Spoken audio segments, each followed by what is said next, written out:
I spoke with Barrie County Sheriff Darleaf, who does say he knows these guys. He, quote, has never had lunch with them or anything like that, but has ran into them at some of these rallies. He said they've always been nice and respectful to him, adding they deserve a fair trial.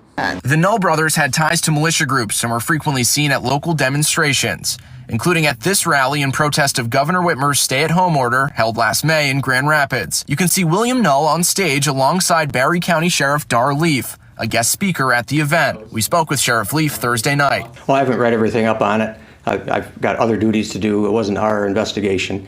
So I was shocked. I did not see this coming with those guys, but still, we can't convict them in the news media here. They do have a right to a fair trial. Leaf says he doesn't know of Null's alleged involvement in the plot and doesn't have any regrets about sharing a stage with him. Do you have any regrets from being on stage, sharing a stage with a guy who's now being charged in a plot to kidnap the governor? Well, it's just a charge, and they say a plot to kidnap. And you got to remember that, are they trying to kidnap? Because a lot of people are angry with the governor, and they want her arrested. So are they trying to arrest, or was it a kidnap attempt? Because you can still, in Michigan, if it's a felony, you can make a felony arrest. And I think it's MCL 764.4 or something like that, 0.5, somewhere around there. And it doesn't say if you're an elected office that you're exempt from that arrest. So I have to look at it from that angle.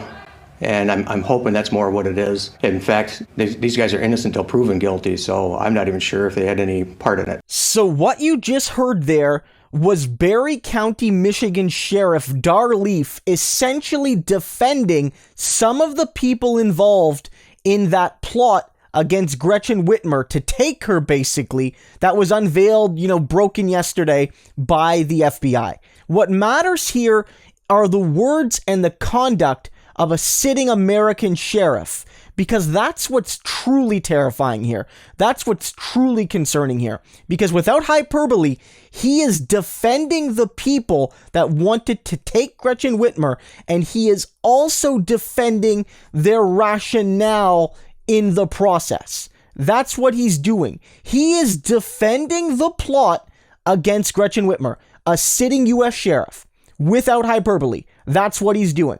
Right off the top, he's providing character witness. The reporters, we spoke to the sheriff and he says these guys are good guys. These guys are, decent guys. I don't know too much about them, but they seem pretty good. And it's sort of like, the sheriff himself, a legal law enforcement official, is basically saying these guys are cool, which is, doing PR work for them, but he's not their defense attorney. He's not their friends or family. He's a sitting American sheriff. He shouldn't be doing that. And of course, he's right to say that these men are innocent until proven guilty. That's true. But the way law enforcement often talks about people like this, when they're not friends with them, when they don't share stages, when they don't share ideological goals, often when the people involved are not also white, European Americans, is they don't talk about the benefit of the doubt. They don't talk about reasonable doubt. They talk as if the people are guilty. That the defense attorney, that's their job. Law enforcement will often speak in lockstep with prosecution. They are on the same side. And so it's actually relatively rare, from my experience, to have a police officer speak as if they are a defense attorney. That's telling me that he is in lockstep with them, that the Null brothers are on his team and he is on their team. That's what he's doing here. But the most egregious part of this, the most egregious, without a doubt, of course, is how he basically tries to say, well, we don't know what this is.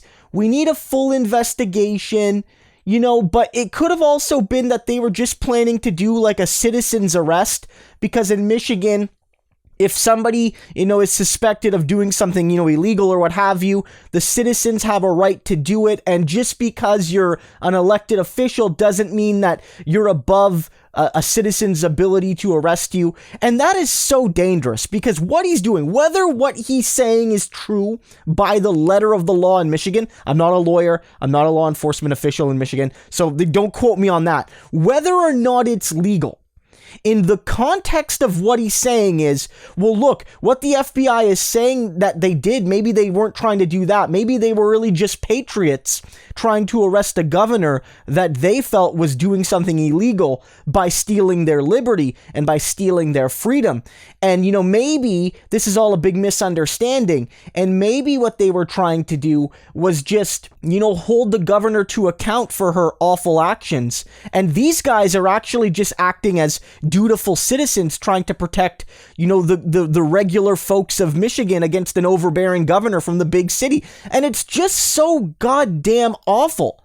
Because again, whether that's legal or not, this is a sitting U.S. sheriff making character and motive excuses for men that wanted to take the governor against her will.